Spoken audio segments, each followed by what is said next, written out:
Hey, Bleedbigblue, it's Tim from the podcast.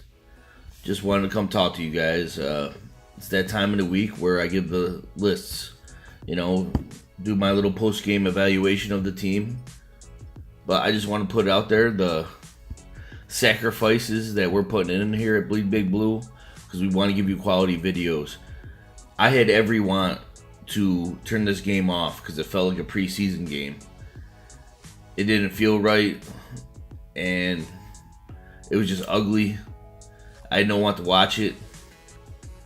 I almost didn't even care if Giants won or not. It was tough, but you know what? Here at Bleedbigblue, we're still Giants fans. We want to make sure we're giving you guys, quality information.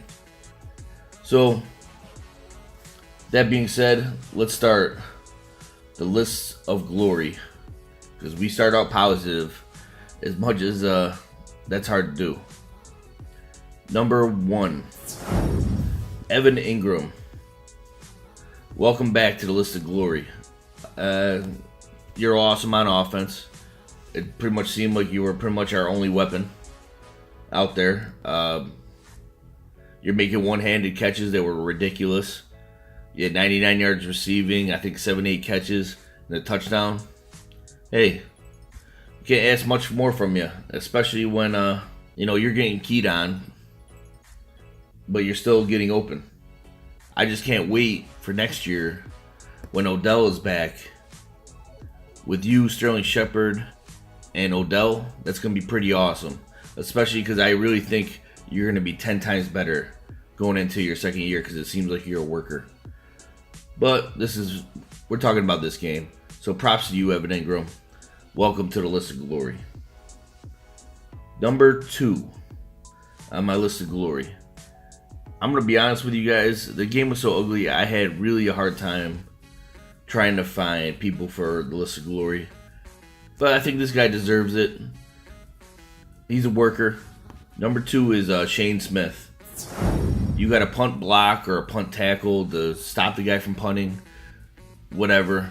You got them to turn over the ball in the red zone and gave us a chance to score, which obviously we did not take advantage of because that's obviously not what we do, especially this year.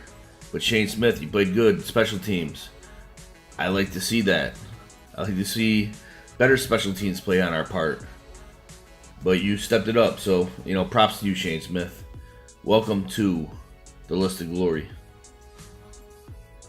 Number 3, like I said to you guys earlier, it's been tough to try to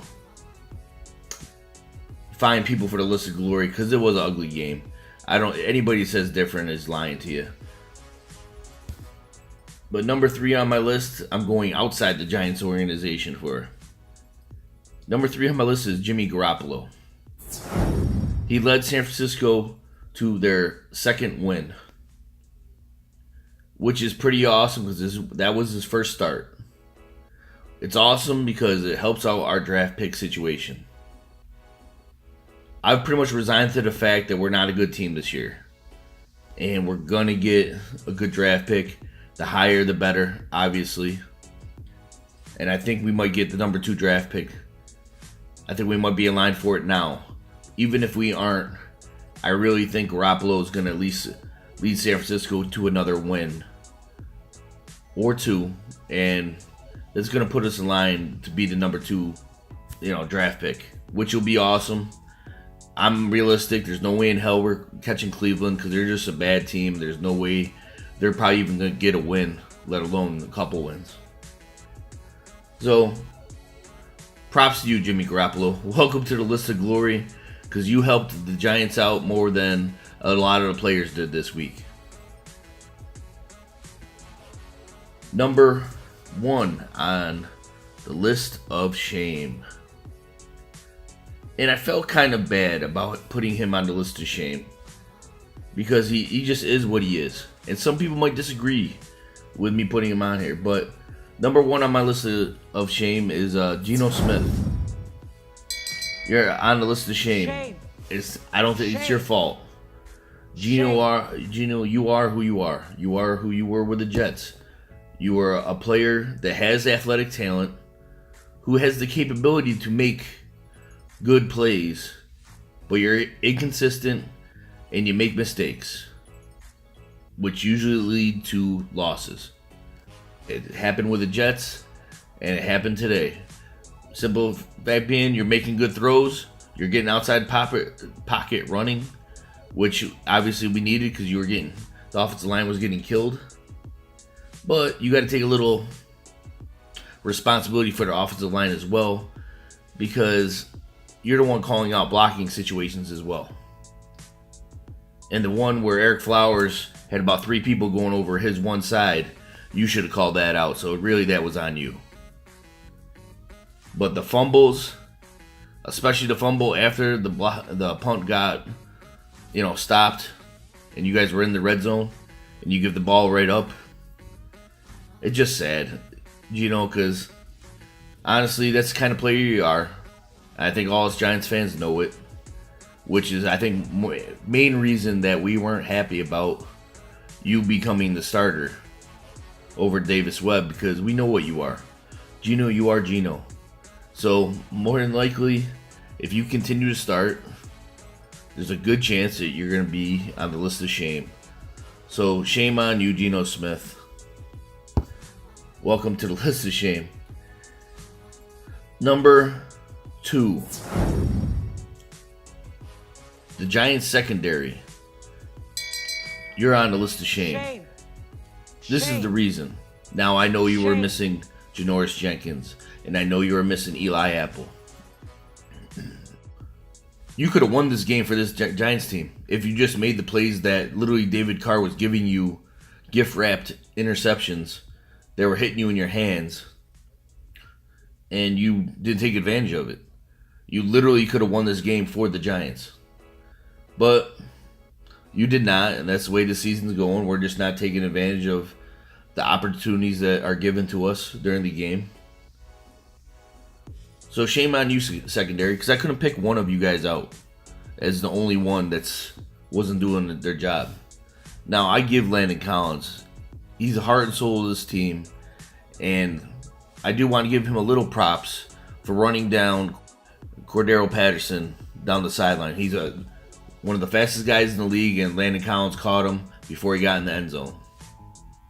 They just showed me hustle and that he was still trying. But Landon, you can't cover up what everybody's not doing. And honestly, you're making mistakes as well.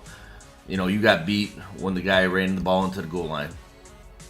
Or from like 5 yards out. So, shame on you, Giants secondary. You made the list of shame.